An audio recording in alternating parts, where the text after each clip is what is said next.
wholeness and balanced vibration, and thank you for tuning in to this special episode of Esoteric Radio. Today is Sunday, December 25th, 2011, and today's show is titled The Asar Arks, Barks, Dog Gods, and Spiritual Technology. Of course, we had to roll out Esoteric Radio for this show. This will be more of insight into adept knowledge and esoteric knowledge, which is a little bit different from the universal current because, of course, we're following along on levels with the universal current. And I will say currently the spaceship is in the shop for repairs. We took it out 70,000 years into the past and got it stuck a little bit. And so once we got it out, we had to take it to the shop and get some of those anti-gravity reactors prepared. And I left a message about that on the resistance. For those that didn't hear that message, is that during the beginning of the last show, I actually came out of the body, not the come out of the body where you see your body, but the come out of your body where I just had really no access to my mind for the first 30 minutes of the show because of the vibration was so high, and I got a little too excited about the show. And, of course, I was able to bring things together towards the end, but for those that have been asking me what happened to the beginning of the show, I took it out because I felt that it would pretty much be non-cohesive since I was really in a high vibration and just kind of looking at myself. The interesting part about our quest here is that we're going to do a little bit different today just to get the pace set for 2012 because we always are changing, and it's important for us to make a really good judgment about what we need to be doing at all times. Basically, just stay on top of yourself and understand that you're about to and are expanding beyond where you were before. So a lot of what you will be experiencing will be new, and it is my duty to give you as many tools as possible to assist you along on that quest. So before we start, I'm going to take a look into the chat box here, and I'm going to ask anyone that is participating to text if whether or not they can hear me clear into the chat box on Blog Talk Radio, and then once they give me that notification, then I'll get right into today's show. And so once again, I'm asking for a person that is participating in the chat box to simply type if they can hear clearly or not.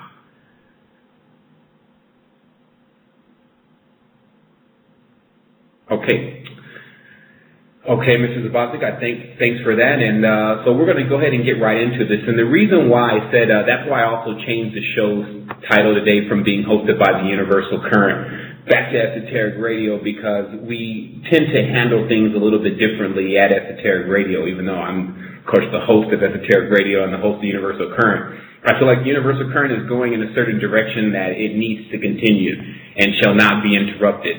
Esoteric Radio is when we have to take a break and start to dissect certain things that I've discovered in the reality. And as I said on the recording, I'm in duality, but not on that side. And what I mean by that is that if you're staying here on Earth, if you live here, then you live inside of a dual plane. This is the binary universe. And, of course, we know everything that duality is responsible for, which is to continuously drive in an up and down motion, or proving things by contrast of exactly what is taking place in your life in order to give you power. And that's really what a dual plane is about, is for you to see other aspects of yourself. But while you're in the dual plane, while you're observing things and learning more about the universe in yourself, you don't have to choose to do it in a conflictive, combative way. And that's what's most important as far as what you need to learn today, is how to dissect things and pull them apart and get the full understanding out of them and keep it moving. If you are from the universe and you are now here on Earth, you are here for a lesson. That's something that you should really, really think about, is that you're a universal being, so Earth is not the only planet in the universe. However, it is the planet of premium lessons for you right now. And so the faster that you can get through the lessons that are presenting themselves, then the faster you can get to the rest of your existence. And this of what's going on here on planet Earth actually teaches you how to have an existence, or how to recognize one thing from another. And how this was set up was it was set up within what we call the 12 signs of the zodiac. And the 12 signs of the zodiac are symbols of the beast, or they call it the trials of man. And they always put that kind of a motif around it, in which I've now learned to be one of the most dangerous things within esoteric and occult knowledge is when someone puts a fearful aura around it in a mystic, secretive, shared with no one type aura around it, because that it loses its value then, because it gets lost when a person feels like it's too scary to get involved in, or that them even touching it is forbidden, then they won't look at it. That's really what the world is dealing with now. But the reality is that that has been perpetuated by a particular faction that also are not in fear. So, of course, they've enjoyed all the information about how to get into higher states of consciousness, while other individuals are still sitting back in fear. And so what this will be about today is it'll be about discovering in each of these houses of the zodiac, what is the energy that is coming across that, and what can we learn from that energy? And the interesting part about this is that you'll discover that most of the animals' essences and energies are actually learning from us. A friend of mine on the Resistance, she remarked that she knew that people from the future, or children from the future, were looking at us now because they had that capability or technology, if you want to call it then, to look at us now and to learn real lessons from us. Now, just think about that. What of a classroom where it's in an advanced society that is completely tapped into their spiritual ability, astral travel or remote view a situation that's going on in the past that is teaching the lesson of when the transition of the powers and abilities were discovered by mankind and woman, etc.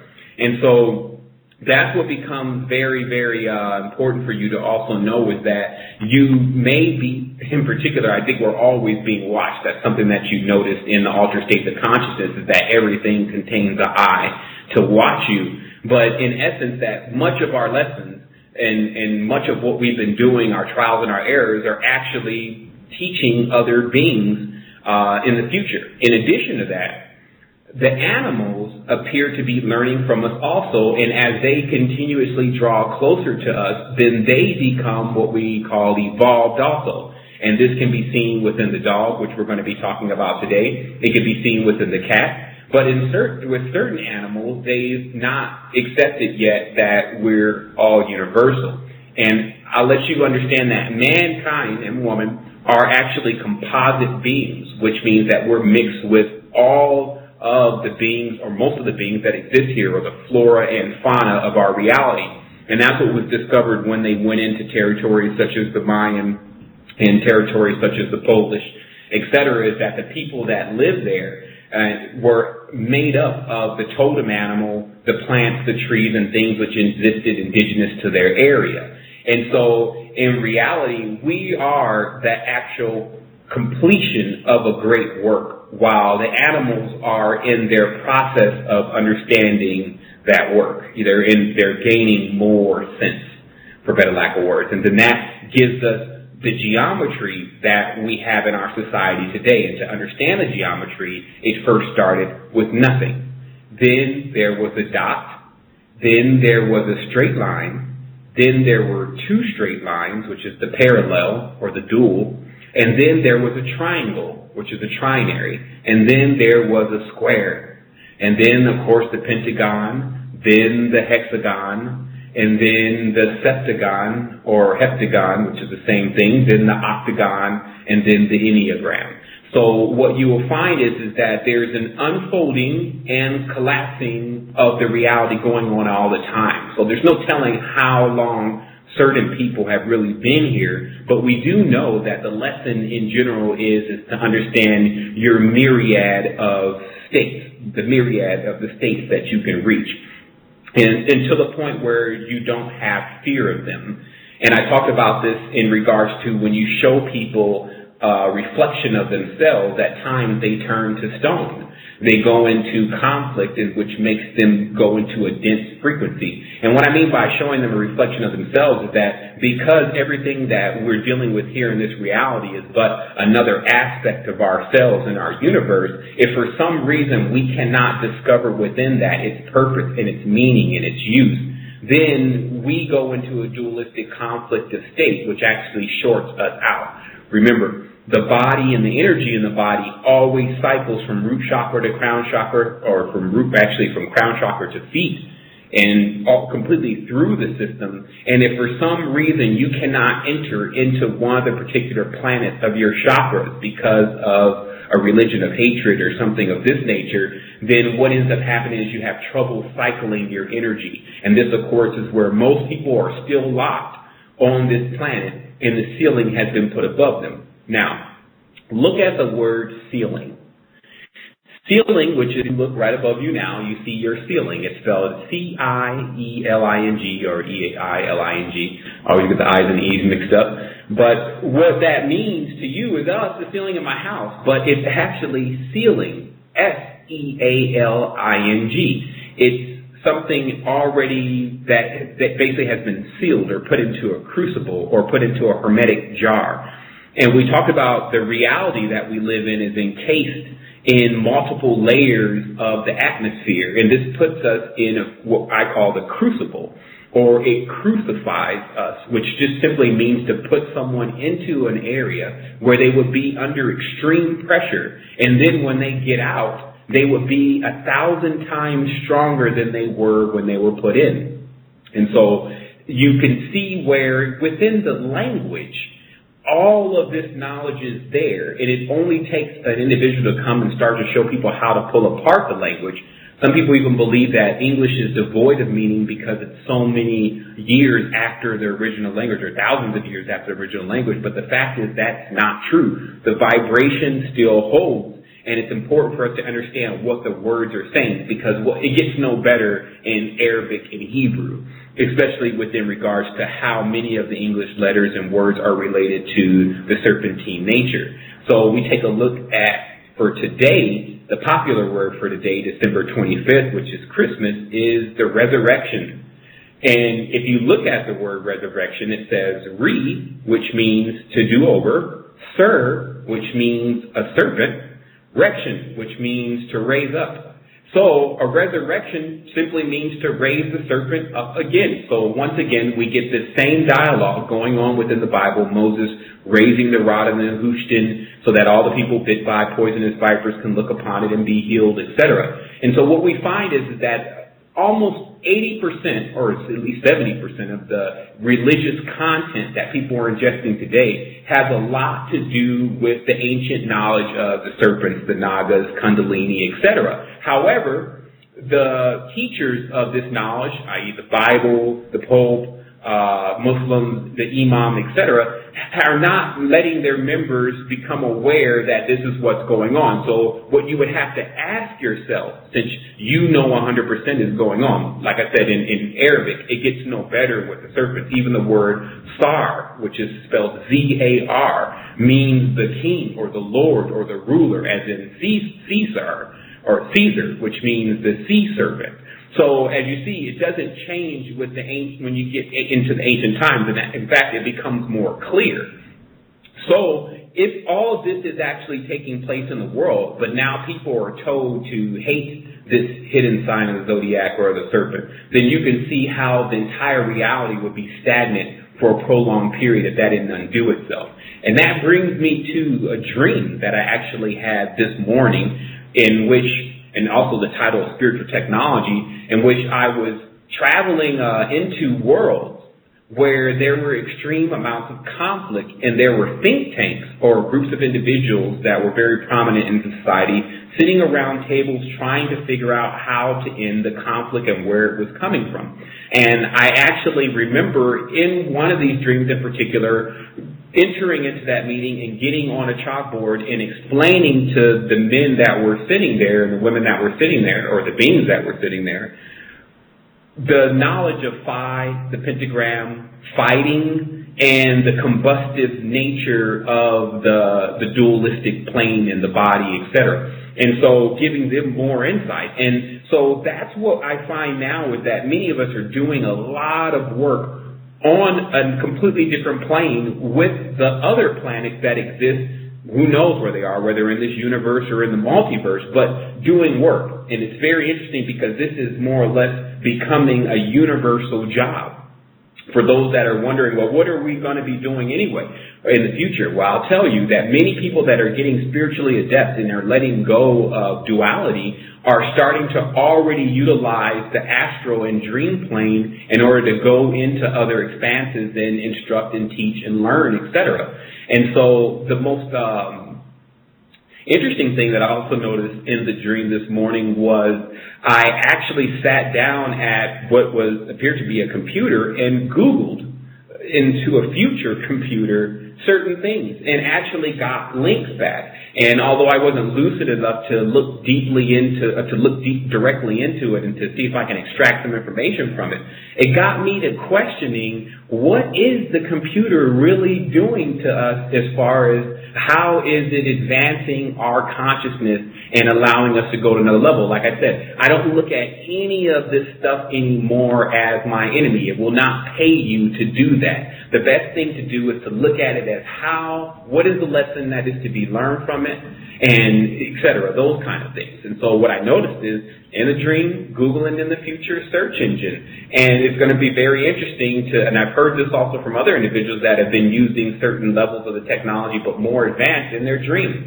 So what I find is that there are still a large group of individuals that are saying, no, this is not right. We're not supposed to be doing this. This is all off. And like I said before, in the Stone Age, if you were explaining to them the Golden Age, and I even have pictures of this in the Industrial Age, and when they thought that machines were demons and things of this nature, you saw that there were groups of people then that were saying, this is not supposed to happen. It will all end soon. But yet, the Industrial Age, it did end. It came and it went. And a New Age came behind that one. And then that one came and it went. And a New Age came behind that one. So even using the term New Age gets old after a while. And that's why I put on the post, spiritual technology is not something of the future. It's something of the past, the now, or the cycle. And so it's important for us to understand what part of this technology, this language, this geometry, etc., can be applied to our universal existence. What I discovered is that the whole Luciferian concept of this dimension is language. It's to actually break apart things that would normally be encased and held for the high and the holy ones. Let me just explain this. That anyone that is known to break down knowledge and to bring light to certain situations that are puzzling everybody gets the bag now of Lucifer, Prometheus, Hermes, etc. And so I see that what we have to do is we have to understand how, again, to remain universal, because it appears that what the ancients had always, or not even so much as the ancient, but our ancestors were consistent at doing, is making vows. And I'll explain that. Making vows, saying to a God, I am your only one. I will be with you till the end, and not knowing who they're talking to at all, and never realizing that there is no only one, and there is no end. So look at this term vows, and then you get the word vows, as in A-E-I-O-U. And what I discovered is that in the English, and that's why languages such as Hebrew and many of the ancient languages don't have vowels, is because when you have a vow, it means you have already chosen the side that you're on. And so that's how the language is a little bit tricky. Now, I want to talk to you really carefully about what is going on here on planet Earth, because many people think that much of these symbols, such as the hexagram and the pentagram and the octagon, or the 8-pointed star and the 7-pointed star, are different parties and factions on different sides. But the reality is that if anyone's ever passed through the final initiation of any of those symbols, it actually explains to you that you are the universe and that all symbols come from one symbol. And that becomes the end of the lesson. Because the lesson is not to split things apart, because then it becomes dangerous, and I'll explain this. The way that we're learning is very dangerous, and like I said, it's for no telling how long we've been here, but we learn by pulling things apart and then examining it. So what would happen if you pulled uranium apart to examine it? You would have an explosion. If you pulled an atom apart and tried to examine it, you would eventually have an explosion. So it's only a matter of time. And that's why with humanity, from the moment that they were separated from their other half, quote unquote, in the beginning, it only put the world on a time clock of a great explosion. But in a good sense, this explosion has a lot to do with the Kundalini explosion, or the Big Bang that creates new things. And so what actually happens is that inside of us, we have this ticking going on in which we're looking for our other half.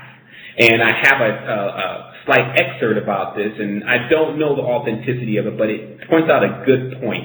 And it's supposedly written by one of the gods, who are very offended that they keep being challenged by a whole human, which means an androgynous human, and which they say contain 4 arms and 4 legs.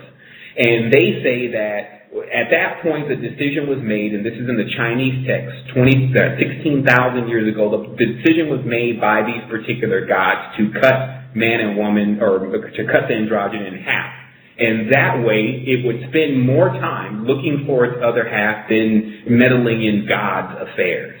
And again, don't know the authentication of the text, even though it's 16,000 years old, but I can vibe with it. It appears to me that because most people are looking for their other half most of the time, or something that will allow them to attract more of the species that they can keep looking for their other half in, then they're not concerned about the spiritual knowledge and the higher things. So if you imagine how many dudes roll around town all day in the car and work hard to get more clothes, and how many females make themselves look pretty and spend so much time making themselves looking pretty.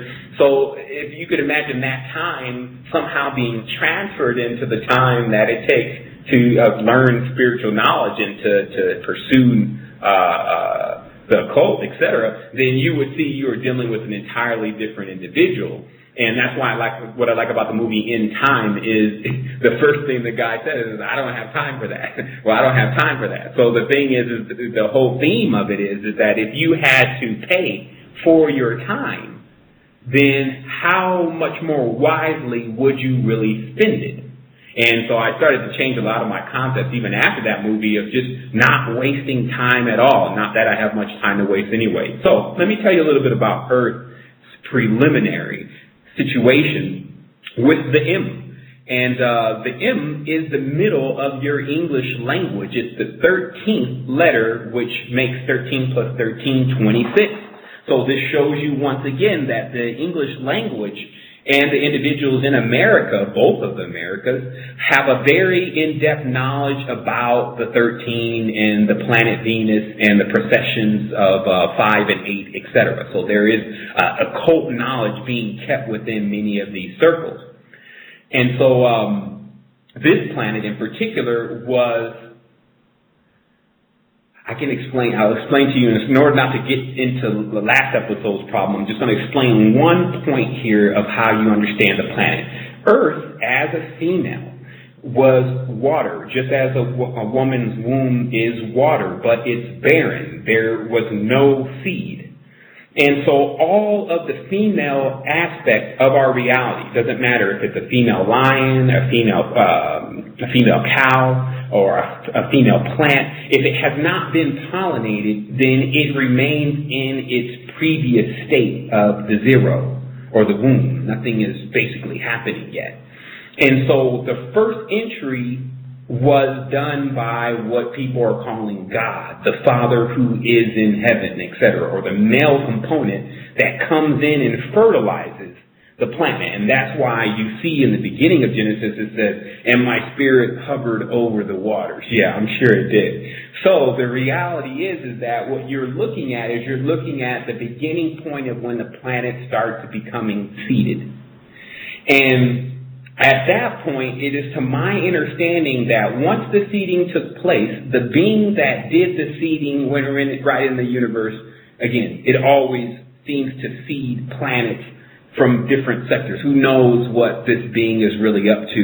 And so we'll just leave it at that. So the Father, quote unquote, seeds, like a bee goes from flower to flower to flower to flower, pollinating, and the flower that grows up, in questioning, well, where's the bee that pollinated me, may find a little bit of trouble trying to locate the pollinator unless they're using, altered states of consciousness and breaching into the time-space to how fast these beings are traveling, the seeders, as the term is given. So what you then are faced with is Earth with babies.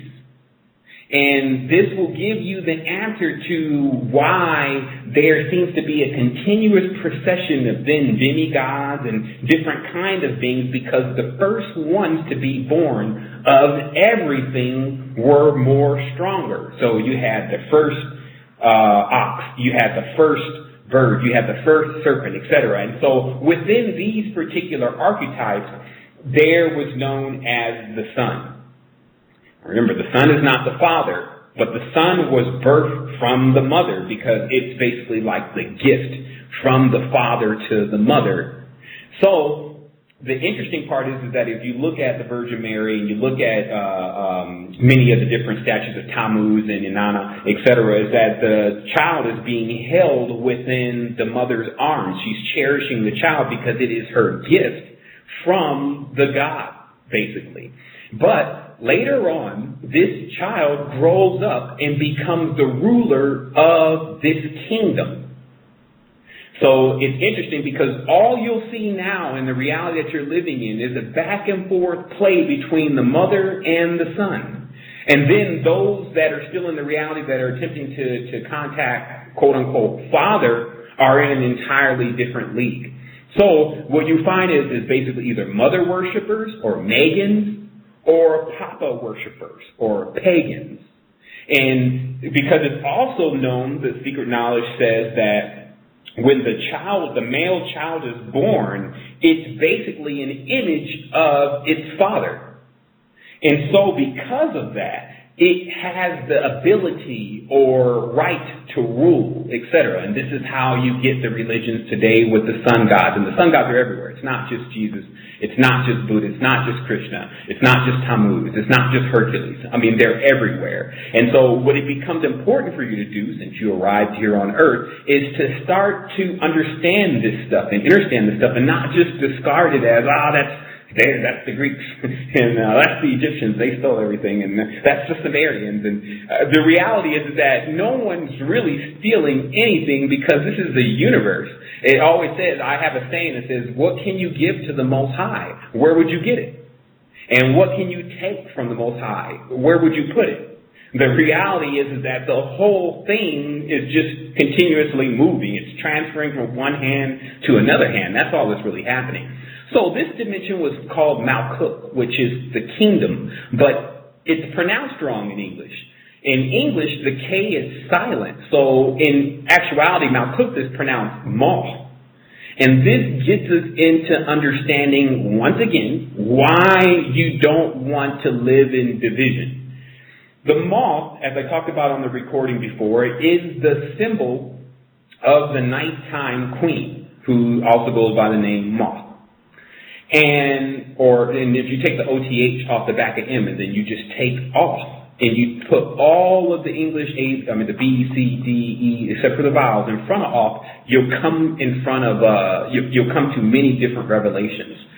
And so Moth, the kingdom, was basically the mother's kingdom moon.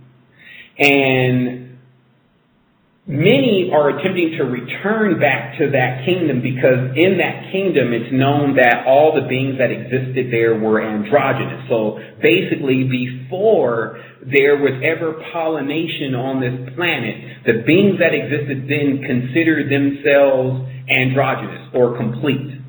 even though we said that it got fertilized, but before then they note that they were in a more pristine state. And that's why you have all of these factions attempting to bring back Atlantis, attempting to bring back Lemuria, because it is the gesture that the society wishes to return to its original state, which it believes it will reach activation.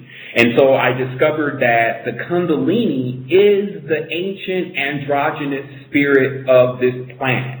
And so to awake Kundalini would basically mean to awake the androgynous nature within yourself once more, which basically would mean to become whole again. So in Malkuth the Kingdom, the queen Moth is obviously ruling, because what you see is you see exceptional amounts of 13s, 5s, 8s, pentagrams, and I'm just going to show you all the symbols. Ma's, sons, or masons. You see the last rite of many of these different deeper societies, such as the Rosicrucians, etc., being called the Black Rite, which means that it's hidden. And the reason why it's hidden is because the planet, or if you want to call it that, or the system in which the last initiation comes from, does not have a sun. And this would be the deeper thing for you to look into. What does Earth look like without our sun? Well, currently, because of the eyes that you're using, it would look like darkness because you can't see. However, if you notice, if you go into the dark room meditation for 2 weeks, the light, the eyes change and then become basically, they can see infrared. And so understand, this is what is meant by the dark or the night, and what is hidden is basically this other spectrum that you have access to if you can train your faculty or your vehicle right. But to most people, they're completely not aware of it. And that's why I was also saying our sun is not the major controller of this universe at all. And the reason is because when you look at the sky, what you're calling stars, many of them are definitely suns. And we never think about this, but the reality is that they're shining, then they must be contained of some type of photon energy, etc. And so because of that, that means that they're emitting influence. As we talked about, there's a language coming off the sun right now that consists of a light code, which I've seen. And that code sprays out the program, for better lack of words, of this reality, and thus pre-programs everything before we basically do it. Moments before we do it, there's a pre-programming that goes on. And for those who know about this, they're able to alter that program, and that's how they alter their frequency, etc. So, hopefully remain cohesive enough in this. And we're now about 36 minutes in this, or 30 minutes in. This show is actually only scheduled for an hour. Unless I was going to be required here to do a marathon, I was going to keep it very short because I know many people are here are here online and have their family in the house, etc. So I was going to be mindful of that. But I do want to say that today is definitely a question day. If you have any questions that you want to call in and ask, then you can do that by calling 347. That's area code 347-996-5688. That's area code 347-996-5688. You can call in, you can press 1, and then you'll be on the air, and you can ask any question that you would like, and we can get an answer for you. So I'm going to keep going on with this because basically what's happened is that I used to, in every show, attempt to talk about everything in one show, basically so that if a person got one show, they would have everything they needed right there. But it's impossible to do that now.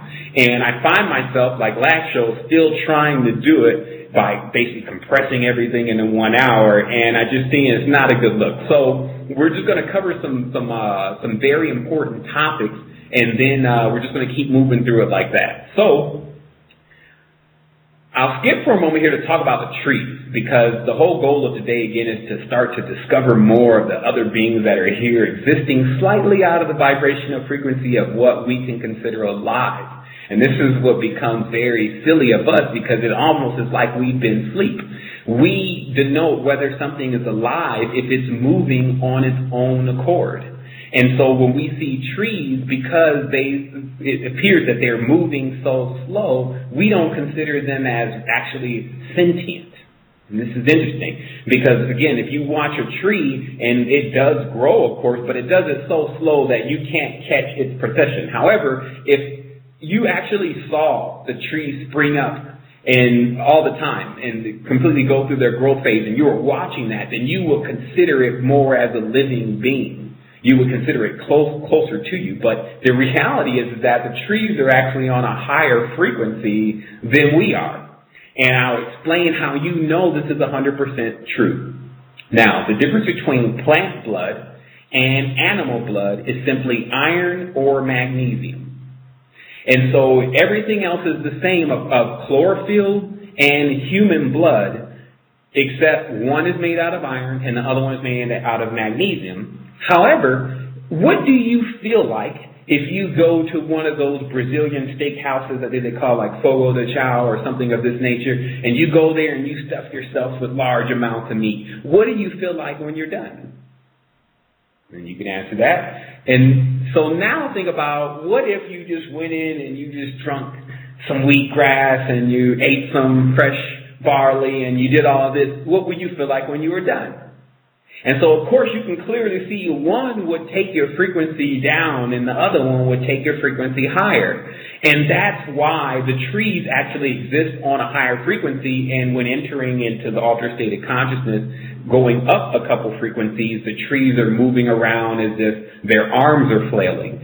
And I discovered a very deep secret in regards to the names of particular plants, especially like the cassia tree, cinnamon. And cinnamon was actually the used in the temple of Ammon. And I have a diagram that shows how these plants were related to, quote unquote, the planets and the deities, but on a much deeper level than what we think of today, how I'll just burn it as an incense in the temple. And it actually shows that we were right, that the Christ consciousness, which is Kundalini, was connected to the cassia tree, or which is called chus, C-H-U-S. They say chus, chooser.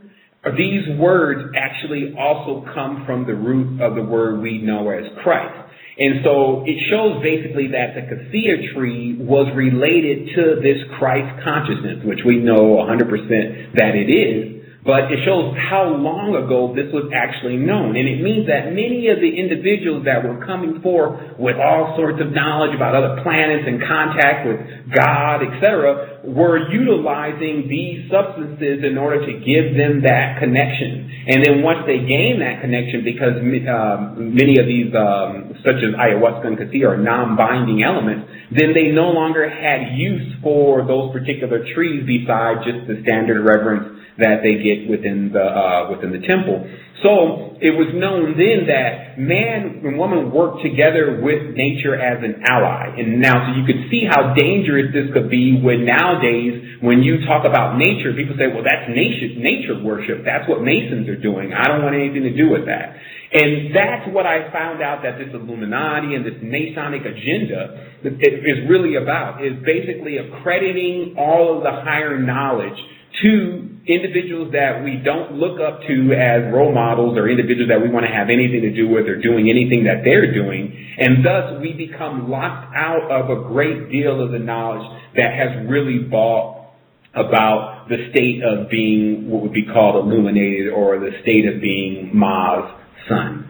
So the reality here is that we get an opportunity to look over this stuff with the non-biased state of mind, and then you see that all of this stuff lays down before your feet in a great deal of understanding, and then you move on to your next subject. It's not even like you get what I've noticed happens with a lot of people when they practice this occult, especially under the system of Crowleyism and many of the older magical books underneath the Pauline Arts. Remember, the books that you're seeing on Wicca have a lot to do with the Pauline Arts, or the documents that Paul gave to the Vatican of what he said he learned from the Christ. And remember, all these individuals are more or less archetypes more than they are real people. But the Pauline arts is what brought you Michael, Gabriel, Raphael, Uriel, Sandalphon, and angels that correspond to every planet. And that's why in the Catholic Church, they still use the angels and evoke the angels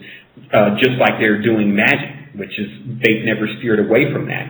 So the reality is that it's all still a part of a highly misconstrued system that has only been rooted in jealousy. As you see that at the beginning, the God says, I'm a jealous God, have no other ones before me. There are no other gods but me. But wait a minute, no other gods before you, but there are no other gods. How does that even work? So the reality is that it starts on jealousy, and it's rooted in lies. I'm not the author of confusion. Let us go down and confuse them. So that's the whole thing. And it's important as when you become an adept, which is very similar to adult, and that's why the words are almost exactly the same. When you become an adult, you handle that. Meaning that when that happens, someone lies to you twice, they're telling you that they're supposed to come through, you're going to sit there and wait for them.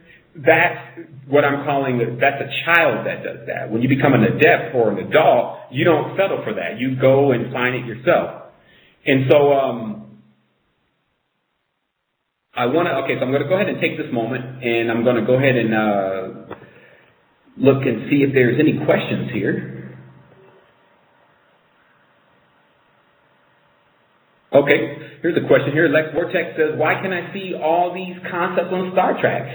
I was saying the same thing this morning. I was like, man, this seems to be more like Star Trek now than this is like just a standard day on Earth. And the reason is because there's, in a great way, we've been in a lot of repetitions. Look, we're at Christmas again.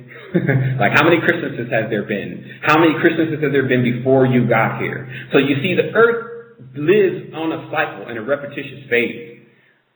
When you decide to go outside of that, that's when things get a little Star Trek-y, because you actually witness other entities, such as the Anu, which are the dog-faced gods, and the Rams, or Amun, Jupiter, the serpents, Sa, Saturn, and the Venusians, Venus, the Pi, and the whole Sirius connection. So you start seeing, and you can prove this. This is not like, okay, this is what someone said about it. You can go and prove, because we live here with the animals. We live here with these plants. We live here with this stuff, and that's what makes that your book. So you don't have to take someone else's word for it. When someone writes it down, it's always subject to being argued with and argued about, and someone has to prove that it's true. But if you go into nature and you find it, then nature has proven it's true to you. Then your only other argument after that could be, well, it's just the matrix, and they're just showing me what I want to see, and that's what I call madness. When you don't have an anchor, meaning that everything is so unbelievable to you that nothing is believable. But then where do you really sit? Meaning that if we don't learn something here and do something about our actual existence, then we just waste a whole 70 years on average, and that's it. If you want to get into it, figure out exactly what's going on, see the adventure, basically join the class or the university or the universe, then you start to look at all this stuff and you see it definitely as a part of yourself, and that gives you more discovery on who you are, where you came from, etc. But if you see it as duality, then you thrust it from yourself, and that's not me, and then your trip becomes a long stay. So what I'm going to do is I'm going to go ahead and take a couple calls here. I have one call coming in from an area code 916. Actually, before we take some calls, I'm going to take a brief break here just to allow myself to refresh and get a little bit of water and let a little bit of what we talked about sink in and then rise. And when we come back, we're going to talk about AZ or AS.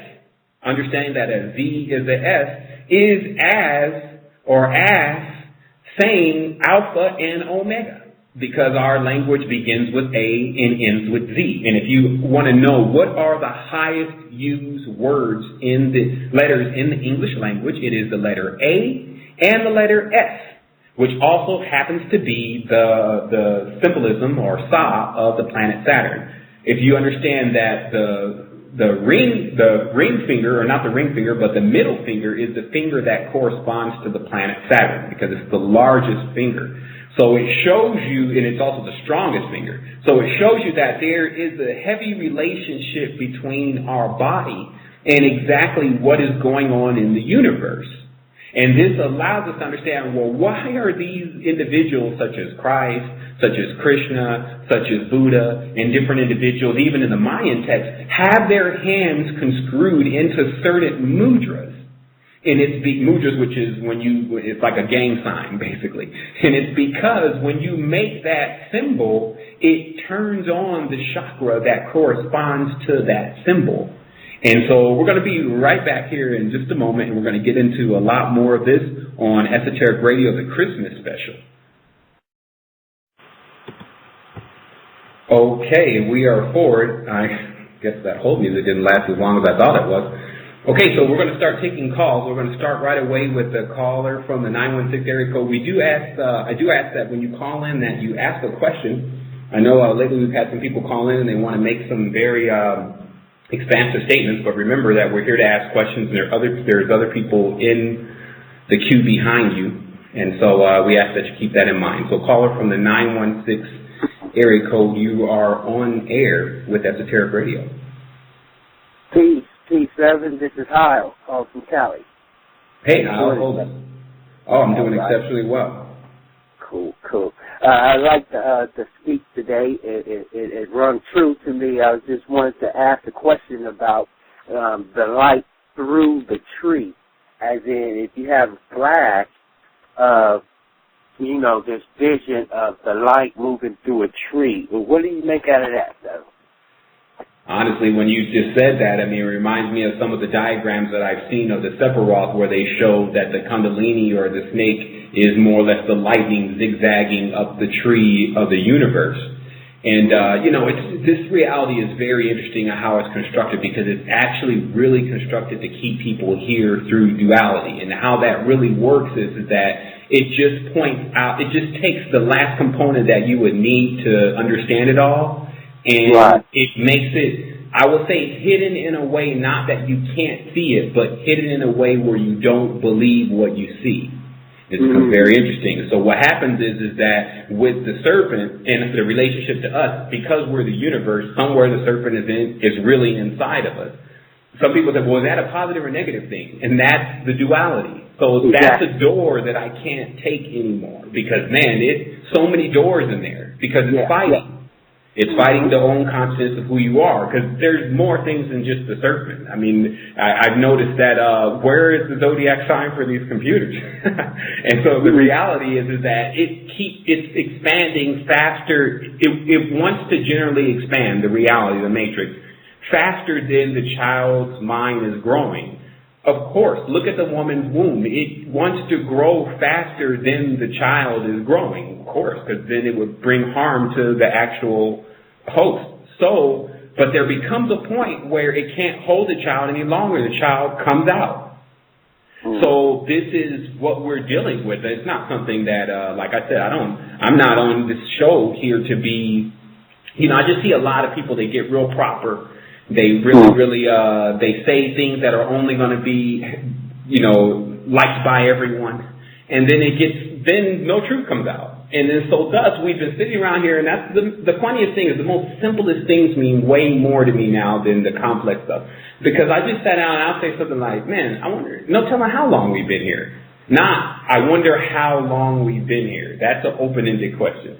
If you just say, no telling how long we've been here, and notice how the tone, the vibration changed everything, but it actually sends a wave back like, yeah, man, you better get on it. You could be here for 1,000, 2,000 parsecs. Wake up and get into the next level. So that's what that really would mean to me if I saw that vision myself. Okay, because I actually experienced that, and you're on point about it. It's the duality of it. Yeah, I see that, and I can see that as in like the light being a positive and the tree being a negative, and the duality essence of it, and the light moving through the tree continuing on the positive advance. It's a lot to be made up out of it. Yeah, I mean, I guess, you know what, I got some more insight. I mean, not to interrupt you, but if you look at it, this is something that came to me this morning, and I'm glad you bring this up, because if you're zigzagging, man, you're taking a long time. Like, obviously, you're still going back and forth in the duality. That's what it was going to mean to me if I looked at the zigzag going to the tree. It would basically be ping-ponging off of one pole from another. But just like it shows you on that real chart of our system, there's one on the left, one on the right, one serpentine line on the right, one serpentine line on the left, and then a straight pole up the middle. That makes the rod of Hermes. So what if you just take the straight pole? Like, what if it stays non-conflictive and go right into the crown chakra and open up the crown, wear your crown, and then slam back down to Malkuth? And because you're still a son of man, as it's called, like manna, like we are Earth's children. So when we come back increased. But our life doesn't end. Some people look at the concept of what the New Age has taught everyone of what they should ascend and leave the earth. Like, this is interesting, because this is basically like saying just leave your mama hanging. And then when some people say, well, this doesn't belong to me, but you eat from her, and then they go into because they're still in duality, they find themselves basically just fighting their mother. And then when they're done fighting their mother, then they go and fight the son. Good point. And then so it's like that has to at some point be canceled out by one just saying, look, man, why am I, this is getting crazy. Like, there's way too much not to interrupt, but I've been through that, and that's a good point. And in actuality, that's what family's all about, and knowing your family as well as self first, and to know who your family is in order not to bring harm to them, in order to, just to exercise the zigzag to avoid, pretty much, because zigzag, you can avoid the negative and stay on the positive, as well as, like you say, just go push through it. So it's best to know, I mean, many people are spending this whole day alone. Like, it's interesting because, even myself, like, I'm here, my family is actually in Florida, so the reality is that I'm not spending that time connected physically, but everyone is connected to me on a spiritual level. But it's a real connection. Like, even if there's a lot of people that are on this line, there's a lot of people that are hear this later on, and then that connection still holds because it holds through the vibration of the voice. And so it's very interesting how this new connection, and that's what I also have written here. I just thought it wasn't spectacular enough to even mention because it just is basic, but it's like, it basically we'll see things become the same when we all come together. Like, the more we draw together, from what I've just been watching with the nothing, then the dot, then the line, then the two lines, and the triangle, then when you go through that geometry, which I have a program that does that, you get real fast that it's still all the same thing. It's just going through phases of thinking it's separate. When it's doing this, it's some type of lesson it's learning. It's not because it's going to go back to the beginning, start all over again, and it's never going to exist again and never know who it is. Like, we have, that's still, again, fear, and the fear comes from the conflict, etc. These are very interesting points that are being brought up right now, just in regards to helping people get into this 2012, because 2012 is the real thing. It's not, it's the real thing because it's not just based on the Zionists. It's not the word Zion, because really the word means bad. And if you understand what a 2 is and a 1 is and a 0 is and a 2 is in the English language. And so what this really is in so many words saying is that the baby finally, this is the age where the baby ceases to become that. It's the completion cycle where we've traveled all around the zodiac, and you see we did all the worshiping of the different animals that correspond with the zodiac so that we could learn an intimate lesson. Our ancestors, who are us, learned an intimate lesson from every single being that they encounter on wild earth. Because the trees, the lions, the ox, the serpents, these kinds of beings are a part of a family that has not been tampered with. Notice, humans, we're composite beings. It's still a splendid creation. We're a myriad of different things all in one. But the archetypes remain just as what you would see if you're looking at a person originally from India, a person originally from China. And then you look at all their people, and they look like they're all basically brothers and sisters. Mm-hmm. And this is because that there's never been any changing of their genetics. Then all of a sudden that's why there's so much, there's so much potential in this, but it's also so chaotic because most of the beings now, the humans, have so many different kinds of things in their genetics.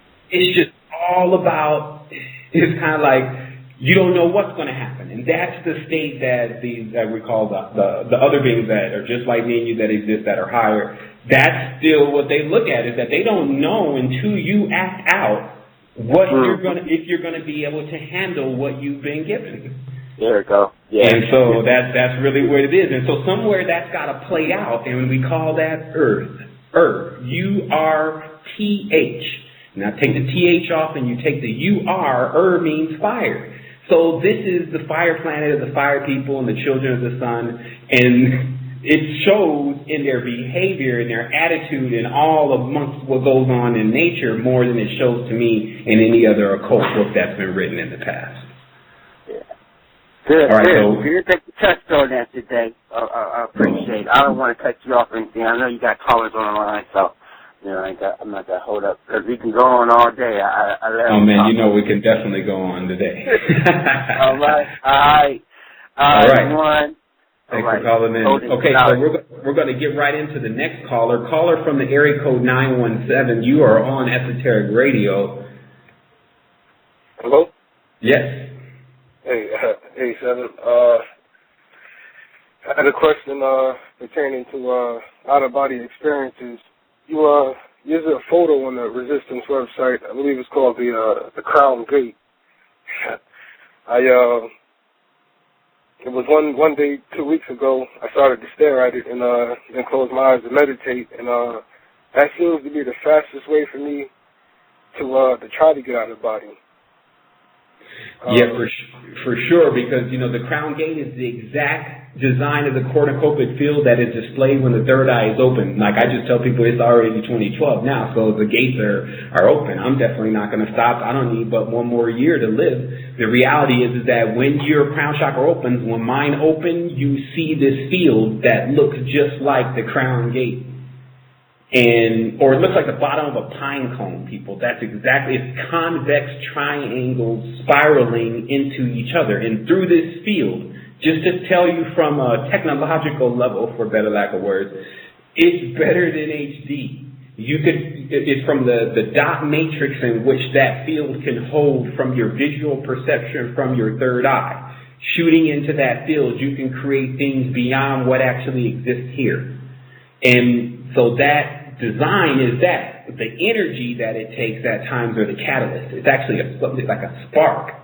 It's funny because what I've noticed within the body is it's a spark. Like, it's good to have the body in a condition to when it sparks that it definitely catches and it keeps going.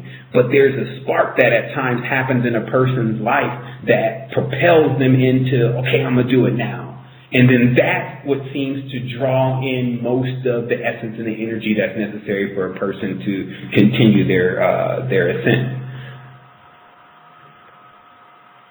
Okay, well, my thing is, I've never really been able to travel too far from my physical body, and when I do separate, it seems like I can never see anything.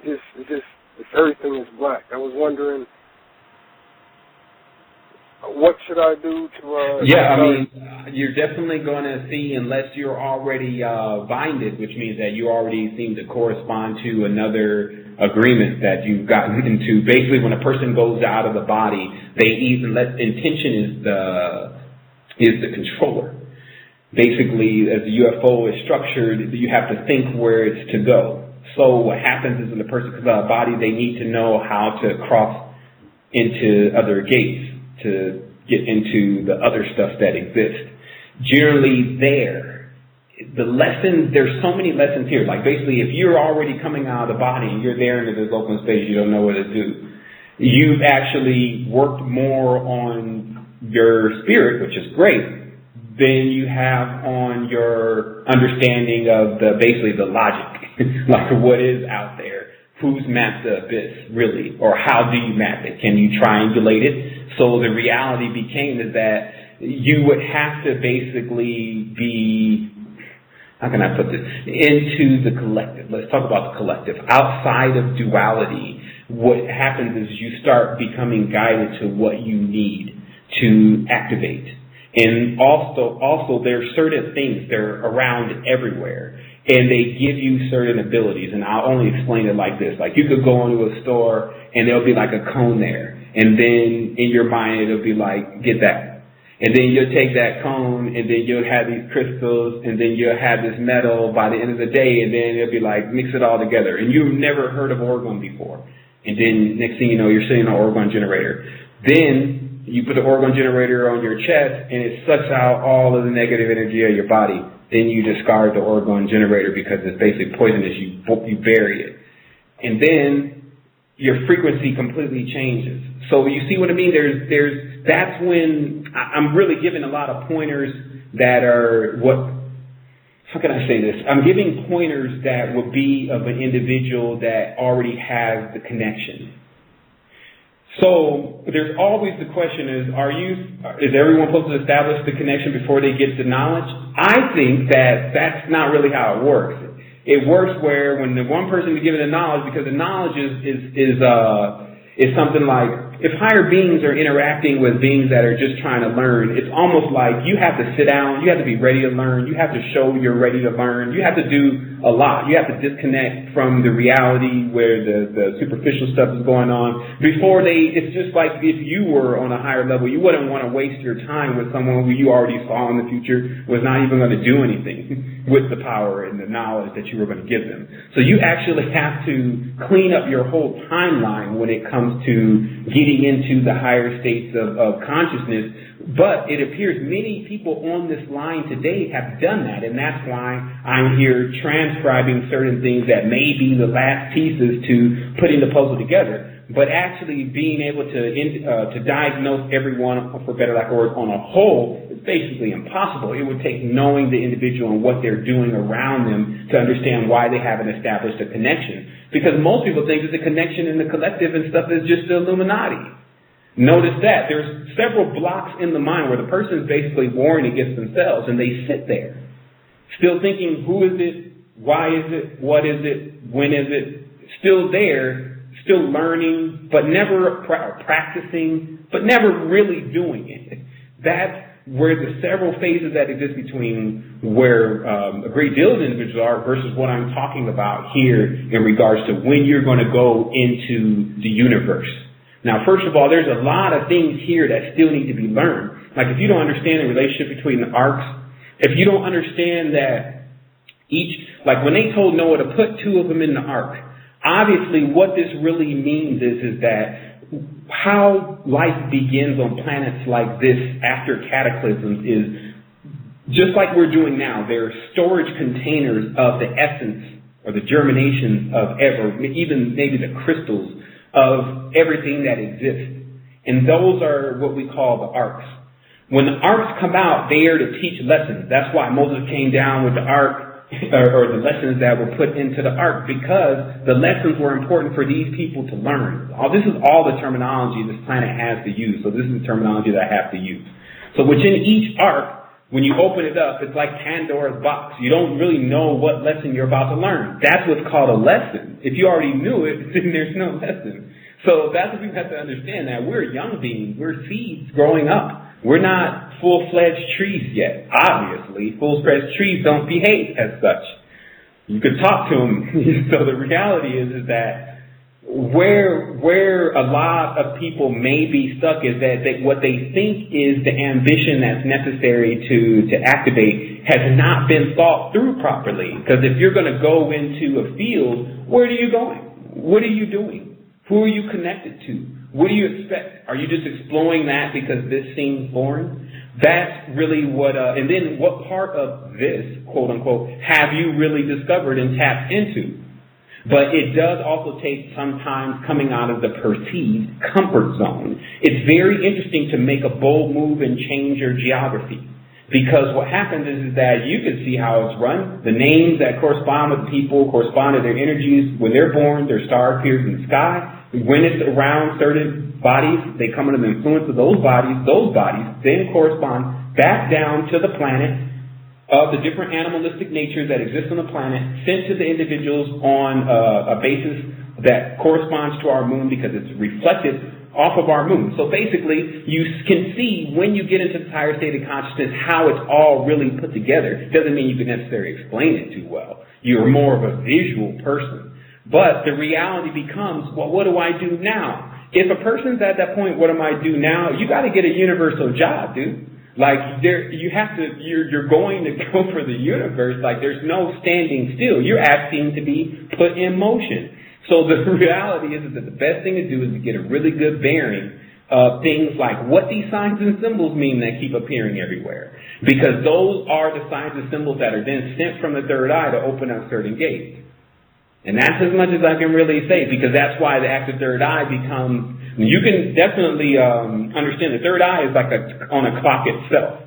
So in certain essences, it just all depends. Like we've mentioned a lot of things about the third eye and how to really turn it on even momentarily. And just having those kind of experiences, which are for definitely the brave adept, is what starts to really allow you to feel, not read and see like a picture, but feel what's going on here. Because then when you feel what's going on, no one can sway you. No one can turn you away from your goal. And this is interesting. I want to talk to people about this. All this stuff is being brought up for a very important reason. This is like the gift. So the reality is that to really become firm on this path, because what you're doing is you're traveling through space, there's lots of essences everywhere, basically. Meaning when you cross by an attractive star, it can pull you in. So you have to see what kind of if it's beneficial for you or not. The only way that you can discover that is by understanding its shine. And this is why we can start pointing out now, because we're a lot better than we used to be at doing this as children. But you can pull out who's really for you and who's not. Now it's about whether we want to really listen. Actually, even as a child even has this ability and doubt. It knows when it's around a person that's not a nice person, it starts to cry. So the reality is that is when we're traveling this ship, we have to understand where we're going to get nurturing and we're going to pick up more people to board the ship and we're going to expand, or where we're going to crash land. And if you notice with society, when we make decisions at times, we literally make a decision to crash land. It's like a literal decision, smoke a cigarette, I'm going to crash land. So this is the norm. Now it's just trying to pick ourselves up and dust ourselves off. There's several things going on like this that people are doing. The creative part that we get a chance to see in ourselves is making it work for you, basically. Making it to give you the full potential of what exactly you can experience here by doing just like you're doing now, pursuing it. Like if you don't get the answers, like, look, I'm out here in astral space, I don't see nothing. Like, all right, I'm here, what do I do now? Oh, of course, right away, you have to have the symbols. You have to understand what the symbols mean. The symbols open up gates. And then from that point, you decide basically what lesson you're going to learn, and then you anchor yourself when you go, and you come back. That's really one of the status. The other plane is when you're asleep. I ask people now, try to take just a little, 1 cap, 2 caps of melatonin right before you go to bed. And just for those who cannot dream at all, just having problems getting in the dream world, try that and see what it does. I can tell you that 2012 will be the time that a lot of people who didn't have any dreams or are having very difficult time understanding their dreams will be able to get back in there and will notice themselves, based on where their consciousness is going, starting to act it out in the other world. Some people will say, well, what is the dream world? Basically, where you get to act out what you say you're going to do to see how it really turns out. And if it turns out well, then that's when you start to keep having reoccurring dreams where you arrive in that world. If it doesn't work out well, it's almost like the world has been erased. This is certain parts of what the dream world consists of. But again, very vast topic. So hopefully that gets us into it enough for you. We have some information coming out. I might as well tell everyone now because this is the last show of the year. We're actually launching the 2012 show, which you'll find at the2012show.com. You have to put the in there.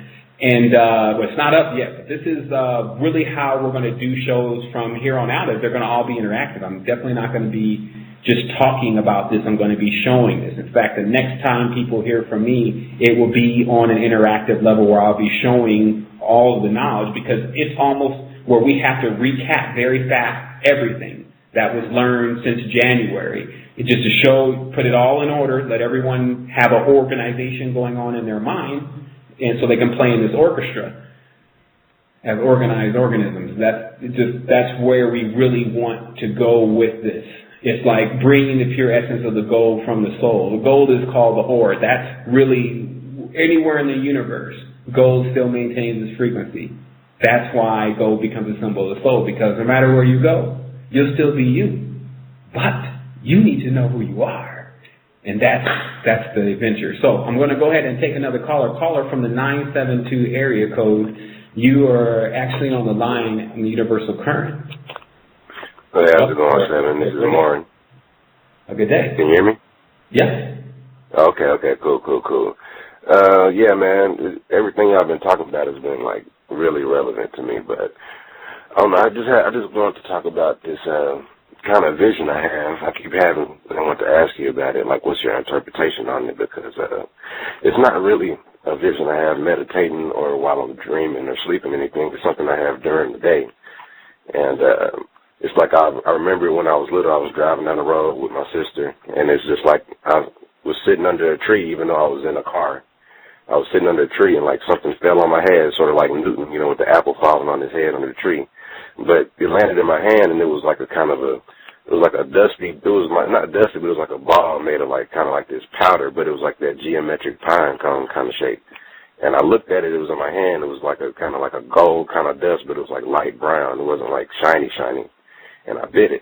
And all I can remember was that it just tasted like a million pieces, and it was kind of like it's like when you drink a Sprite and it just kind of sizzles kind of down your throat, kind of. I was just wondering if you had any input on something like that. Man, that was an awesome visual. I know some people have, we relived that experience with you. Man, very interesting visualization. I mean, I just had to, because I was like, when you were explaining it, I was doing visuals, so I had to kind of like come back for a moment. But I would definitely, just as far as how symbolism runs, generally, actually, let's talk about experience. My mother said she had an opportunity to drink the water from the well of Zemzem, which is in Mecca, which is the well that's underneath there. And she said that when she drunk it, that it made her, from the top of her head all the way down the back of her head, then down her back, just tingle like all the way down. So it kind of reminds me of that as being something that is more or less like an elixir, because you didn't just hold it and look at it as if something was given to you for you to receive like knowledge, but you on the external level, but you ingested it, and which means it has a lot to do with something internal that has that kind of appeal to it. And I'm not sure if you witnessed what took place with your body after you ingested it, or if you just felt that sizzling, basically entertainment kind of feel. Well, no, it was more so. It was kind of like, because I've always kind of had like weird little visions ever since I was little, but I've kind of suppressed it, because you know you have to operate in this world, and it's like if it's like when you're little. And you're like that kid in class that your imagination is going too far, you always kind of have to be tamed down, or you have to, you got to do good in school, so it's sort of like you got to shut that part of your mind up for a little bit to, handle what's got your physical body, like what you have to physically go through. And it's like, okay, when I get through with that, maybe I can start like accessing the mental or whatever, my free time when nobody's around and no one's there to like, stop my train of thought or anything like that. But it's just kind of like something that's kind of been like, it's like feeling like I live two lives, like the one where I'm around and around people, but it's like everybody else can't see that other realm, or at least not yet. and kind of just have to wait on everybody else to catch up before we can kind of all have this conversation and really be specific about it. Let's talk about that right there, because I really would like everyone to know that this is the reality that you're looking at right now is definitely not the only reality, and the other one that's right next to it is more populated, because a lot of people that have died, you could imagine how many people have died.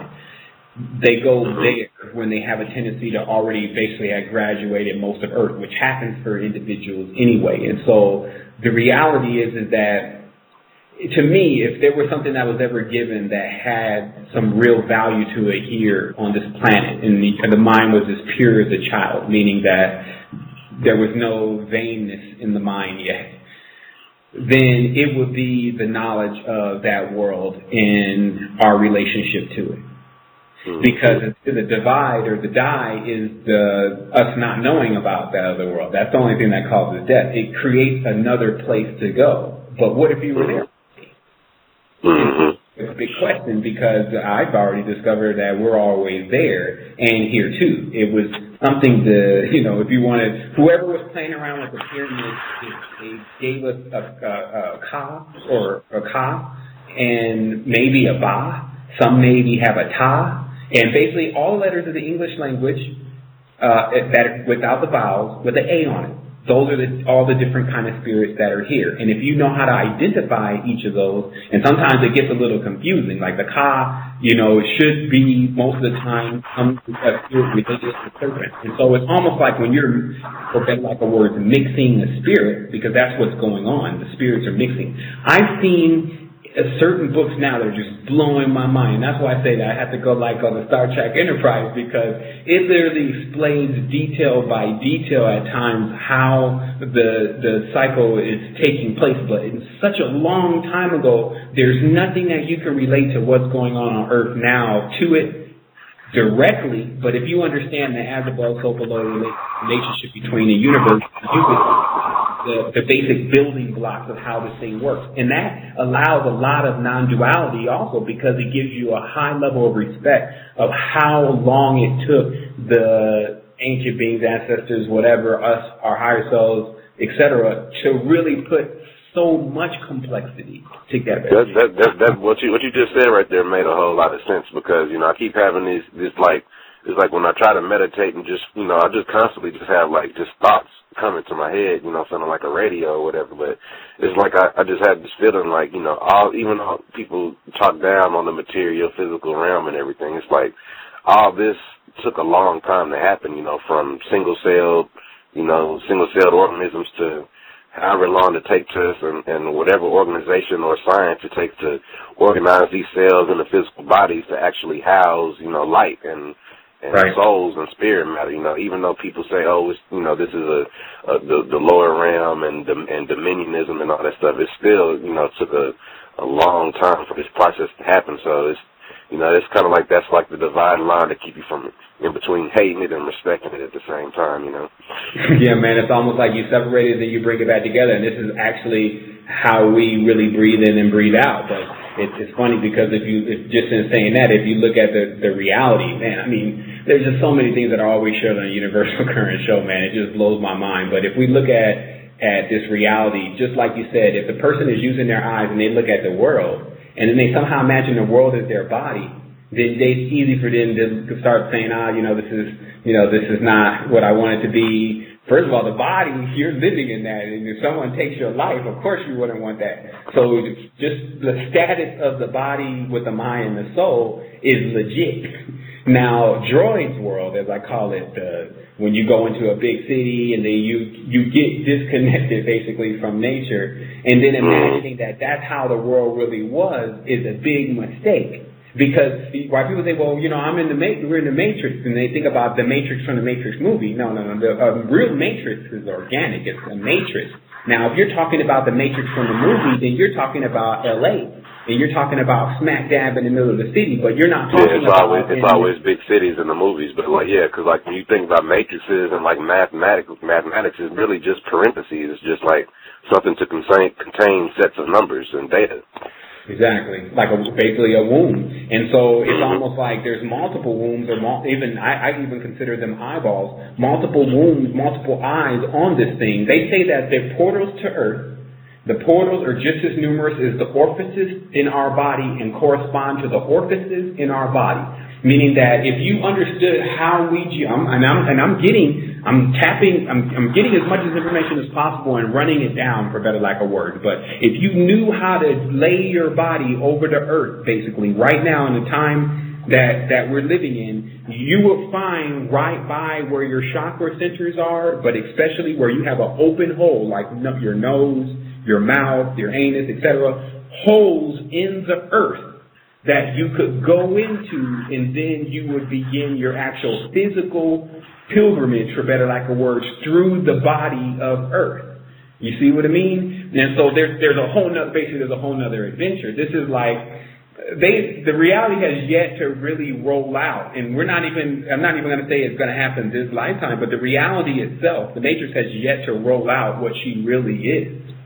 And like what you said about those like entrances into the holes of the earth and all that kind of stuff, when you have dreams like that when you're a little kid and you grow up to say, like I grew up with a Christian perspective, you feel like you just had a dream about going to hell and meeting the devil instead of, it being like going inner and, having that experience. And another thing you said, and that's to be my last thing, what you said about the letters and what the letters mean. I was studying, letters and like Greek alphabets and Hebrew letters, and I was studying like the Omega letter, like the Alpha and the Omega, like the letter A and then the Omega. A is actually being like the shape of a pyramid with a capstone on top of it, and then I had an interesting definition that was given me about the Omega symbol, saying that it was actually a cross section of an eyeball. It's like an eyelid. It's like when you look in a book.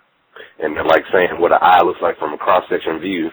The Omega is actually like the eyelid that can open and close to, allow sight to be seen or not. Okay, well that's definitely some new insight on that. I mean, just looking at it immediately, it looks like to me 2 twos. And but I think I really had pegged the Omega symbol in the end, like when I had just done some study on the etymology behind the word. I pegged it as duality, that it actually is some type of separation that appears to feel like an end. And it's like a cut, because that cut makes the person demark where they were versus where they are now. And this is interesting because I was told this morning that the hexagram is like up and down. That's really what it signifies. And if you notice, when in so many ways it symbolizes that, but let's talk about directions, just up and down. Now, humans, we don't move up and down. We move left and right, or side to side. That's it. Now, notice snakes also move side to side. So the reality, I realized that what was going on is that the hexagon actually stands for up and down, while the pentagram, the perfect circle, etc., which clearly shows like it's tumbling itself like a wheel, is the circle or the cycle. And those are the two components. Like if you saw, I'll say God. I won't say you got to see the Most High because you're already connected. But if you saw God, for better lack of words, these are the two things it would be holding in its hand. For the Lord of this world, because what I discovered is that they're lords here. This is the funny part, because you're not really under any dominion. Your initiation is born through the womb of the universe, and it gives you access to everything. So some people, though, they like to be controlled. I guess it's like some type of thing they get into. So they elect the lords, and that's why I said that if you're not binded, where you've taken some religion and then now you're binded and you've made some type of oath or pact with something else, then it's interesting because there's the ones who know about this knowledge that have been around since ancient times and carry it as tools have amassed a large amount of individuals that depend on those things, codenamed the Lord and the Lady, depend on those beings to do pretty much everything for them, even worse than how society depends on the computer. And so this is what I realized, this is what I call it spiritual technologies, because I'm noticing that people are making somewhat of the same errors in the old days when they were directly upfront with certain entities and energies that that we're making now when we're up front with another kind of entity that is doing the same thing, which is offering a large amount of help, but then we're not asking, well, why is it helping us so much? And then, and how much of this information is actually applicable? And that's why what I like to do the most within these shows and within the resistance is get into the actual physical state of the body, i.e. vibration, frequency, etc., and how to bring that up so that a person can then venture and look into this themselves, and then they'll see that there's, of course, one universal law that holds, that one, you are everything, and then so thus, when you understand that, then there's no fear, so you can see everything then, too. And this is what the most interesting thing is, and they all turn on together, and that's what the chakras, how the chakra centers work. It's like once that confirmation is really done within the mind, then the whole thing starts to spin, and then the adventure begins, for better lack of words. Yeah, what you were saying about lightning earlier was definitely on point with what I have been reading. I've been reading the Gnostic Bible, and there's a whole chapter in there on thunder and what thunder and lightning is, and it was just basically just a whole, just a whole chapter just about being two things at the same time. It was I'm neither here nor there. I'm positive and negative. I'm the mother and I'm the father. I'm the brother and the sister. I'm this and that at the same time. So it's just like you were saying, like the zigzag and having to go from positive to negative and back and forth all the time, not being a direct route of travel. It's like not traveling, through that center, pole, but, using either or instead of either or the intertwining, directions or the serpents rather than just taking the straight rod shot, So, yeah. Right. and go ahead and ascend beyond it. Okay, so there's another caller that's online, brother. I'm pretty sure we answered the questions. Am I correct? Oh, yeah, most definitely. I appreciate it. Okay. I do appreciate you calling in. I'm going to go ahead and get to these callers. We have, we're actually a little bit over the show. We have about 28 more minutes left in that sector. So we're going to go ahead and get to these last two calls, and then we're going to go ahead and let everyone get to the rest of their day. So area code from the 201, call from the area code 201, you're on Esoteric Radio. Hey, peace, Sevan. How are you? I'm doing exceptionally well. Thanks for asking. Good. Just a quick question. Are you familiar, and I'm quite sure you probably are, with the history of Yakub? Mm-hmm. Okay. The way I see Yakub is not just as a man, but basically as man. Yakub is not a man, he is man. Same way that, some people depict Yakub as, the father of the devil, the maker of the devil, so on and so forth. But getting away from all the duality, just as far as going back 6,000 years, how does he fit in just based on your knowledge and understanding, how does he fit in the scheme of things as far as where we are right now, as far as getting out of the duality? Was the whole purpose of him just to aid in bringing about duality and by grafting? Okay, let me explain to you exactly who Yakub is in the total mythos. And like I said, I like to think of this as stuff that really happened. It's just more entertaining to me. That's how I like my esoteric. And some people, you could just think of it as mythology, and there's ultimately a big lesson to learn, and you can just learn from that, but it didn't really take place like the Jesus thing. So Indeed. Who Yakub is in the deeper knowledge, what it talks about is that the Nephilim came from Venus. That's why Venus is not, like a lot of people think that Venus, we'll just talk about, let's just talk about really briefly who these planets really are. Now, Venus is Aphrodite. Aphrodite is where you get the word Afro. So Venus is actually the black goddess that decided to bring the offspring of Saturn, which became known as the Nephilim. And the Nephilim were hanging out on Venus for a while and then basically made their advent into Earth. So who Yakub is that they say that there was really only two sons of Venus. And that's why in the symbolism you see two snakes fighting over one egg. And how that plays out in mythology is those two sons from characters you really understand would be Lucifer and Marduk. And it says that Lucifer learned from Marduk's mistakes. that basically when these two beings started getting involved in Earth and all the stories that we have from their time of running around, that there were still two factions, that one was always learning from the other one's mistake. And I believe, so it's very difficult for you to say, who's basically, because we want to know, so who's the black man and who's the white man? That's what it really comes down to. But what I believe ends up happening, if you're following the Yaqub mythos, is that Yaqub in his actions turns himself white. Because he chooses also to draw away from the sun so that he can go and find something else. Basically, now this whole thing is really acted out just like when a boy is living with his mother and father and then comes to the age where he's like, you know what, I'm tired of my dad taking care of me. I need to find out where else there's something's going on. And then the son asks, well, I want my lot. And then the father says, okay, well, these people belong to you. These are part of your family. And so people look at all this and they say, well, that's wrong. That's not how things are supposed to be done anyway. But hey, I'm just telling you what happened. I'm not really the one who was obviously the one doing it, unless I was in the macrocosm body. But the reality is that what was given to many of these sons, such as Yaqub and things like that, is the power and the knowledge of their father, and the genetics and all of these things. And what it was used to do became known as the race. Whoever was the most intelligent would win the race.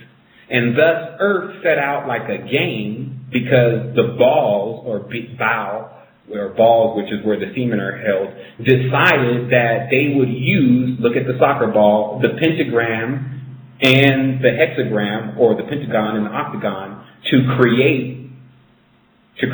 Now, people had to ask, okay, so if they were creating, then basically when they started creating, the being that is above them is not even really thinking about what they're doing. Basically, it's not like people act like that God was up there and then didn't know about it, and then all of a sudden find out about it. That makes no sense with omniscient beings. Like, how do you not know that something's going on Earth, taking place with your children, and then all of a sudden you have to go and stop it? So we realize that the parents of the Yaqub, Lucifer, Marduk, etc., were knowing that what's going on is just life.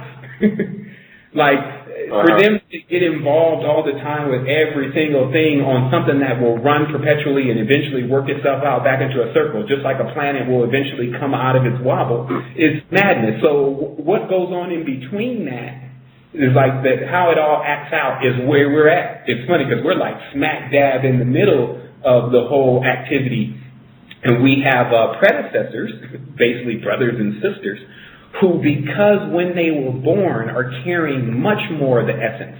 In so many words, we were still in their scrotums then, forget a lot of words. And so that level of power that they had to lift stones, not physically, but with their minds, and to cut them with laser. They say, we rose Lazarus. They're talking about they rose the Lazar, the Shamir, which was the thing that cut stone like a laser. And they say they got that knowledge from Asmodeus. Asmodeus is the Lord of the earth. So they're basically saying in riddles, but of course they're making it very scary now, that over time, in introduction to different beings and different creatures and people with different stories, basically Star Trek, the one who can navigate their ship properly will keep from running their ship aground. But this is the universe. But one law holds: you're everything. And that's why you always come back. It's like what states you'll come back in, what you'll come back as, and all that stuff is yet to be determined. You would want to try to determine that yourself. But the reality is you cannot, man and woman are, and the soul itself is imperishable. And so what we're really doing is we're deep into trying to control the soul. Now we've built a physical body to give us more knowledge of what the soul is. Look at how the computer is set up. All of what you see around the computer is for it to understand that crystal in the middle of it. Like, that's how much we have to put around this thing to tap and harness what is in that crystal. So the body was built to tap and harness what was in the soul. And that's all in the ancient text, as they call it, the final writing. They just explain it all. And so, a very interesting time to live in. But again, you can easily see how some people would just, it's not going to be this time for them. And then while some people are just going to take it to a whole nother level, it's like there is no such thing as time. You see what I mean? So you got one who is not their time, and then you got the other one who there's no such thing as time. And, right. I see myself as being off the clock. Basically. So as far as me asking you that question had nothing to do with. It wasn't me trying to discover, which race is superior or anything like that. I'm not anti-white or pro-black, but the Yaqub myth is. I mean, because Yaqub is still Jacob, and Jacob is James. Like, who these beings really are beings heavy in duality, actually warred against one another, and that does become a race war. So any time that Yaqub is mentioned, then Jacob is mentioned, and then then you have all those sides that are the Jawas and the Jawas basically, and the Elohim. Right. No, absolutely. No, I'm not a Muslim in the Nation of Islam or anything like that. No offense to anyone who is. I just wanted to get your perspective on it, because I knew you were going to take it to a metaphysical perspective in the realm of the myth. Okay. Yeah, and I'm definitely sure you're on it 100% about it also being a very serious archetype to where man is at, because that's what these ancient stories are really about, is the archetype. Where the character really came from, and then now the character is playing itself out in a section of the reality where there's a constant genetic manipulation, there's a constant pursuit of knowledge, there's a constant. But see, there's something interesting about Yaqub's story, because he ends up losing his connection. That's really, to me, that is the heart of the Yaqub story. Is that one has to be careful that within all of their exploration that they don't lose their connection. Now, of course, we're dealing in a time where that's taken place for many of the individuals that are here on the planet. So that's why the whole work is to reestablish the connection, the severing that was done. That's why that Saturn, the Saturn alien, carries the sky. But to understand Saturn, Satan, Santa, saints, all of that connection is not to just be overlooked as, another program running. I mean, if it is just another program, it's a hell of a program. To tap into it and to see, what is really going on? What's driving all these people into this direction? And you see it's because they're Skyped. They think they're going to die, and that's why I even read in the book where there's a large group of individuals, especially from a particular group or race class, that see a certain being right when they die. And then that's where a lot of the mythology of the Saturn alien mythology comes from. But the reality starts to become is that, what is it teaching people to do? And if you notice, that is the real defunct explanation of our spirituality, is causing more of a morbid type individual. Like, I've watched people, like I was going to talk about earlier, I've watched people get into certain levels of knowledge, and they go from this bright, smiling individual to then go. And then that's somehow supposed to be a big achievement. And in fact, like, I've been watching a lot of organizations seem to do this, and I'm like, man, that's not, like, I don't want spirituality that's going to make me not, like, feel anything. Like, that's what I'm trying to feel more, basically. That's the whole idea of this. But, that seems to be, it's clearly to me the wrong direction. Even if, and then there's sometimes, and I know what people are dealing with, though. I'm not going to talk about it as if it's something that, never happens, or it's not even happened to me. Because what I will say is, what does end up happening is the person believes that they're just getting closer to it. The more that they have to fight, and the more that there's darker spirits, and they're overcoming them, and they're subduing things, and they believe I'm getting closer to it. Nah, actually, you're getting further away from it. And I can tell you that 100%. The way you're closer to it is you still shine bright. It's like you can tell a lot with your energy level, because also a lot of people who walk around in that mortal way, their energy levels suck and their diets suck. And like most is just like that. So you can tell. It's like the proof of wisdom is in the type of people that it produces. And so we can latch a hold of that. But like I still say, outside of the duality, you can go into all of those teachings and instructions and come out just like you walked in, a clear face. Can you touch on real quick? And I know there's other people. There might be another caller on the line. Maybe I'm the last one.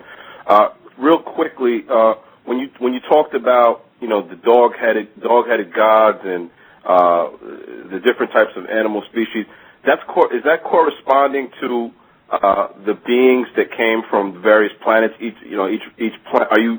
Are you describing what they look like, or are you just saying? Are you dealing with?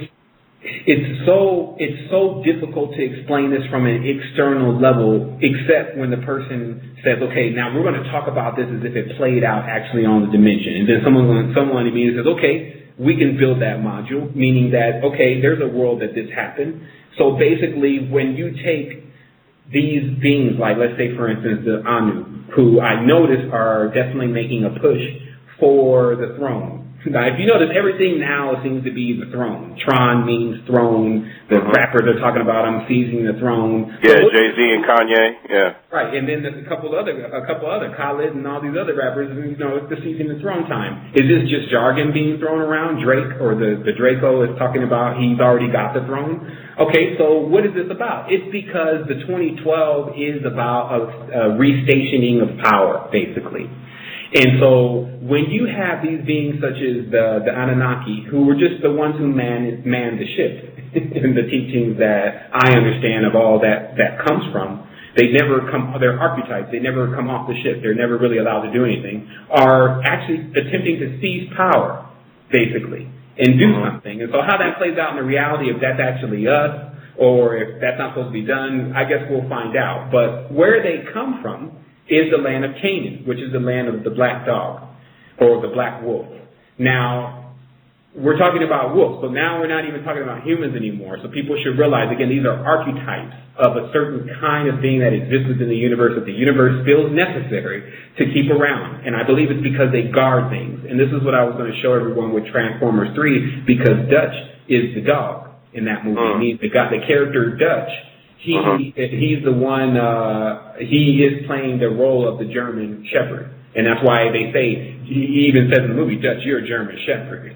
And so when you understand how they work the archetype, you see that they show that the German Shepherd, or the German who is now the Shepherd, okay, or basically this gets into the Judaistic lore about how they basically usurped the pharaonic throne and put the Cohen or the CNN or the Canaan as the initiator into the mysteries. And so thus it rolls.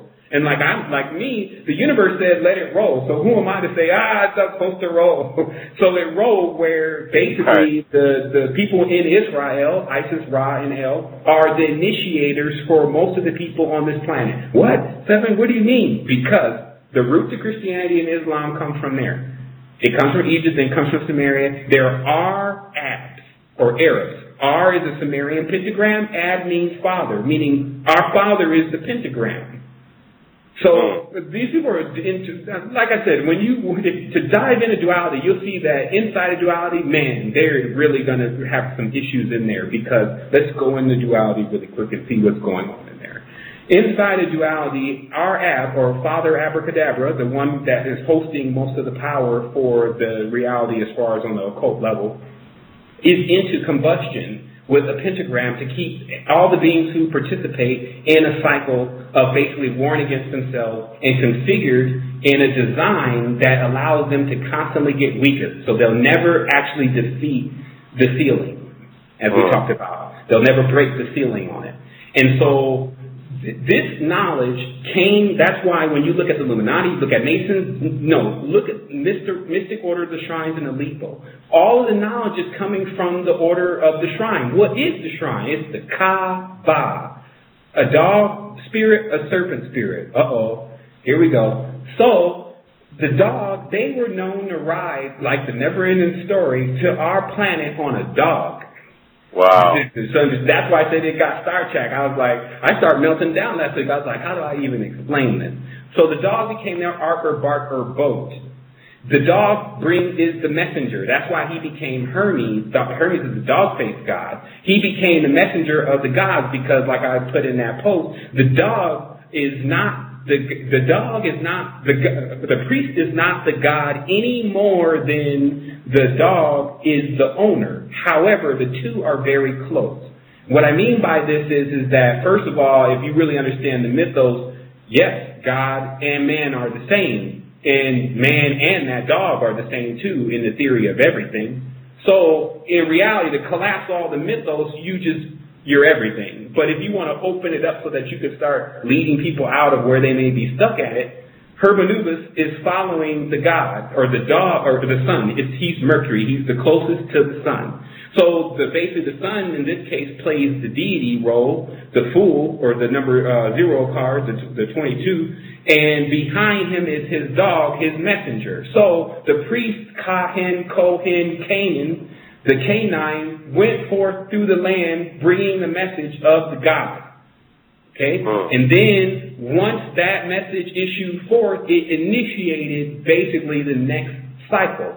I don't see also a constellation of a zodiac of the dog or wolf. So this becomes very interesting. It's another one of those hidden things. And that's why they call it the hidden rite. And that's why ISIS's rituals are done with black dogs. They show it. Madonna did it.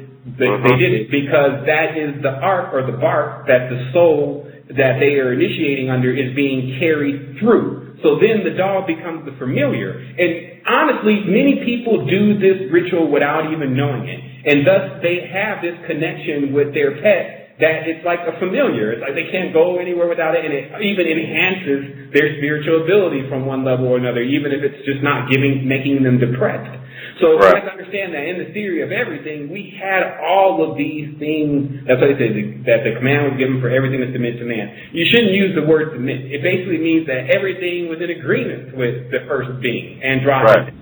Obedience. And so it was there was an easy communication going on back and forth before that connection was severed or Skype by the next regime that was coming through. But remember, they severed the connection so that for a moment everything looks new. And that's what the Roman Empire under the Caesar, and as we talk about Osiris, is Oannes. I 100% confirmed it. The Sirius star system, Venus, Isis, Osiris, all these individuals are all in the same circle.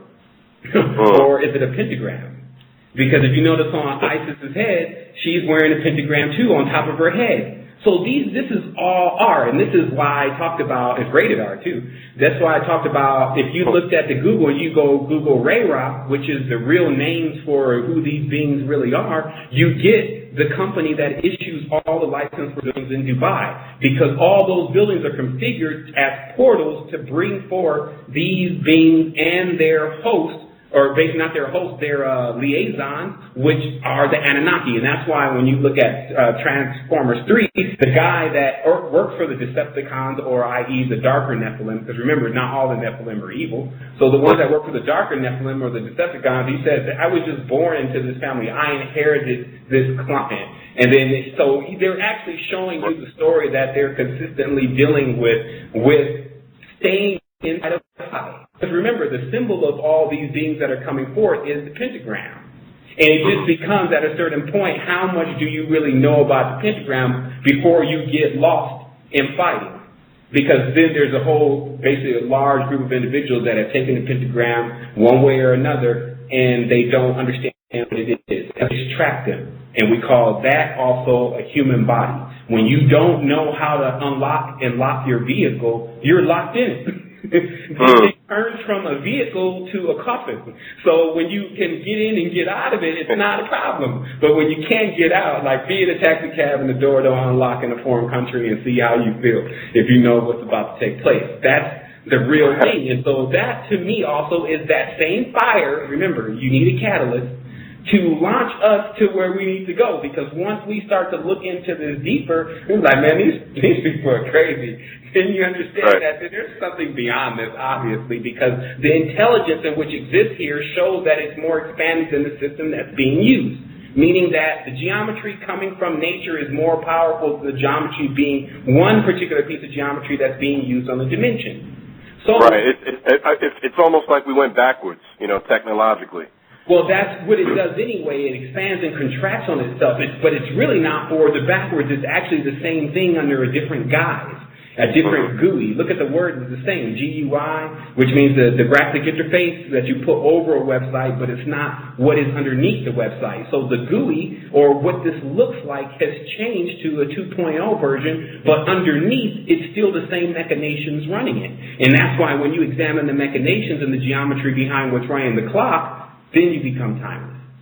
And, this is something that's already been done, like I did it, but I'm here to tell people that you don't leave Earth from the level like you're gone. You just work for the universe. You have access to more things, more states, tons of knowledge, etc., and you are a lot more fulfilled in life. You feel whole, but there's still more and more to learn because there's more and more to explain and to teach and to even to radiate, for better lack of words, to have coming off of you, like when you're in the reality, you become the orgone. See, that's what this was. That's what one of the final components of this is that the individuals that have the knowledge about wholeness, have seen the pattern of the original, can stand around others in that essence, reflects and basically allows that organism to become like the original again. Because remember, what we talked about last show, Lucifer was the one who took it all apart. That's what that name means, to take apart. And then so some beings got so taken apart, so basically fractured, that they don't know how to put themselves back together. And they're looking for the original pattern. And that's why every time they think they find the original pattern, they latch a hold to it. And this becomes like a star or an archetype, etc. The essence of the original pattern, so the person latches a hold to it. And in many cases, they get a part, as they show. An arc is just half of the circle. So they get a part of it, but they have to go to another arc to get another part of it. And then they say even the arc is divided into certain degrees. But these degrees have a lot to do with the zodiac signs. And we just talked about earlier how each animal being, for better lack of words, each lesson came in an arc and opened itself up, and then its effect started to take place on the reality. And that's it. Brother, I appreciate you sharing that with me, definitely, and continue to keep on building and teaching all the human families of the planet Earth. No doubt. Thanks. We got 3 more minutes left in the show. We're going to take one more call here, area code 202 caller. I do thank you, excuse me, for holding, and we're going to go ahead and take your call. We do have 3 more minutes. Gotcha. Thank you very much, as always. And when I share energy with folks, I find that I tend to snap back. Like, I tested the ability the other day, and the girl felt it, and it wowed me because it took me a whole year to just show somebody else. And how do you not snap back? How do I not snap back? That's just my question. Like, every time it's like at the point of increase, I jump towards the increase, and then I doubt myself for some reason. How do I help myself? Yes, like I know exactly what you're talking about. I believe we probably have to get into a little bit the next show, but I believe that yoga works out a lot of that snapback. I know exactly what you mean. It's like once it works, you're like, oh my goodness, it worked, and then it's a wrap. Now it takes pretty much the whole thing again to even to get it back to where it even was. But that I believe happens with yoga because there are certain parts of the body that are stiff.